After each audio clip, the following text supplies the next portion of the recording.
अधिक मास यानी पुरुषोत्तम मास की बहुत बहुत बधाइयाँ। धर्माचरण चैनल के माध्यम से अधिक मास में क्या दान करें, क्या नहीं करें तथा अधिक मास की कथा की कुछ जानकारियाँ दे रही हूँ, जिससे आने वाली पीढ़ी नई पुरुषोत्तम यानी अधिक मास के महत्व को समझ सके।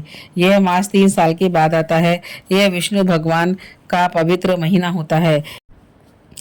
इस महीने में ब्रह्म मुहूर्त में उठकर गंगा जल से स्नान करके तुलसी पूजन करना है, पीपल पूजन, केले का पूजन, बेलो पत्र के पेड़ में जल देना, दीपक प्रज्वलित करना, पुरुषोत्तम मास की कथा पढ़ना या सुनना, आटे में चने की दाल में गुड़ मिलाकर गाय को रोटी देना, लोहे का दान करना, किसी भी धार्मिक पुस्तकों का दान करना, जल देना, अन्न दान करना, श्रद्धा के अनुसार 33 मालपुओं का दान करना, 1 किलो चावल में एक छोटा सा चांदी का टुकड़ा रखकर दान कर से नई ऊर्जा आती है तथा सकारात्मक सोच बनती है तथा इस मास में किए गए सत्कर्मों से जन्म जन्मों के पाप धुल जाते हैं।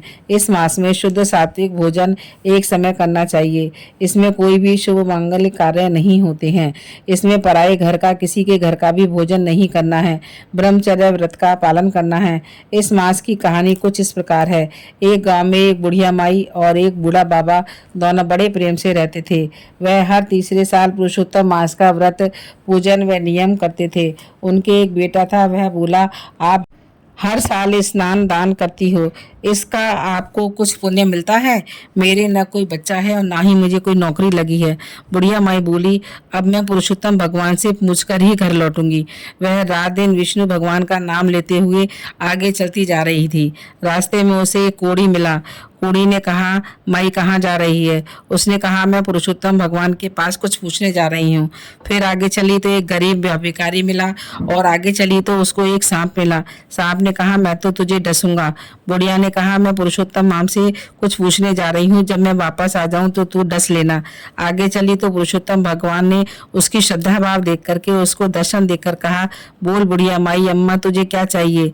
बुढ़िया ने कहा, मुझे कुछ नहीं चाहिए, मैं तो आपके दर्शन पाकर धन्य हो गई। फिर उसने रास्ते में मिले कोढ़ी, भिखारी, सांप, साधु के बारे में विष्णु भगवान से पूछा तो विष्णु भगवान ने कहा, यह सब उनके पिछले जन्मों का कर्म भुगत रहे हैं। बुढ़िया माई ने विष्णु भगवान के चरणों की धूल अपने पल्लू में बांध ली। वह धूल सब पर छिड़कती हुई चली जा रही थी। सांप ने उसे मणि दी। कोढ़ी ने उसे बूढ़ी माई को खूब धन दौलत दी। मणि घर पर वो ले आई और घर में खुशियों का ठिकाना नहीं रहा। विष्णु भगवान की कृपा से बुढ़िया माई के पोता भी हो गया और उसके बेटे की नौकरी भी लग गई और अन्न धन के भंडार भर गए। यदि कोई श्रद्धा पूर्वक अधिक मास का व्रत, नियम, दान, पुण्य करता है तो विष्णु भगवान उसकी हर मनोकामना पूर्ण करते हैं। जय हो विष्णु भगवान की जय। पुरुषोत्तम मास की जय।